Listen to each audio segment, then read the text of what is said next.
Okay students, start करते हैं बेटा class 12 political science chapter 1 end of bipolarity. हम इसका इंट्रोडक्शन कर रहे थे।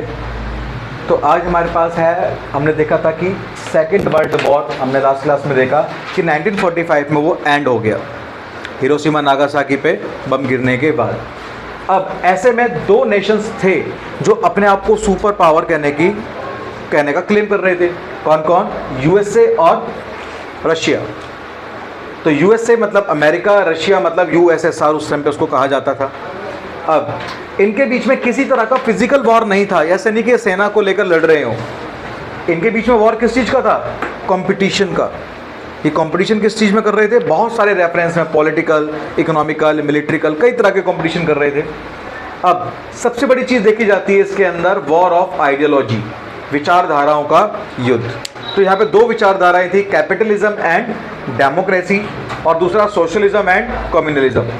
तो कैपिटलिज्म एंड डेमोक्रेसी को कौन प्रमोट कर रहा था? यूएसए।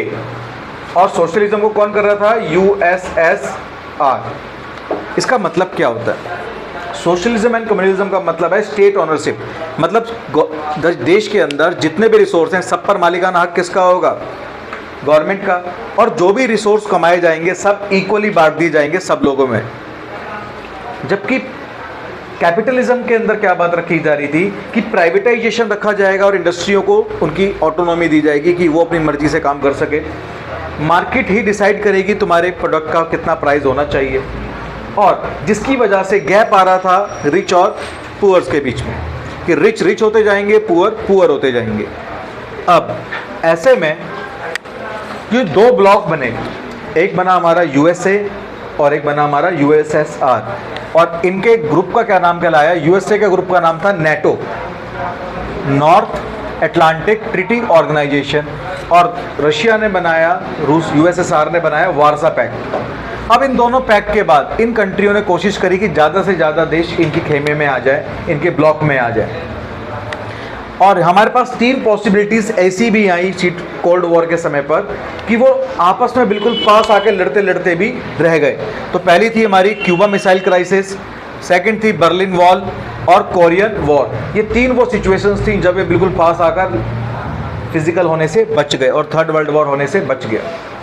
फिर 1991 के अंदर यूएसएसआर का डिसइंटीग्रेशन हो गया। यूएसएसआर का डिसइंटीग्रेशन का मतलब है कि यूएसएसआर टूट गया और जो एंड ऑफ बाइपोलैरिटी आई, मतलब बाइपोलैरिटी थी, जो दो ब्लॉक्स बने हुए थे वो खत्म। अब एक ही ब्लॉक रह जाएगा, कौन सा? यूएसए। तो ये जो यूएसए वाला टाइम था यही था हमारा बाइपोलर वर्ल्ड। तो हमारे चैप्टर का नाम भी यही है, एंड ऑफ बाइपोलैरिटी। तो इन दोनों पोलैरिटी को हमने देखा किस तरह से ये खत्म हुई। ठीक है, तो हम आगे कंटिन्यू करेंगे एंड ऑफ बाइपोलैरिटी के अंदर टॉपिक। Thank you.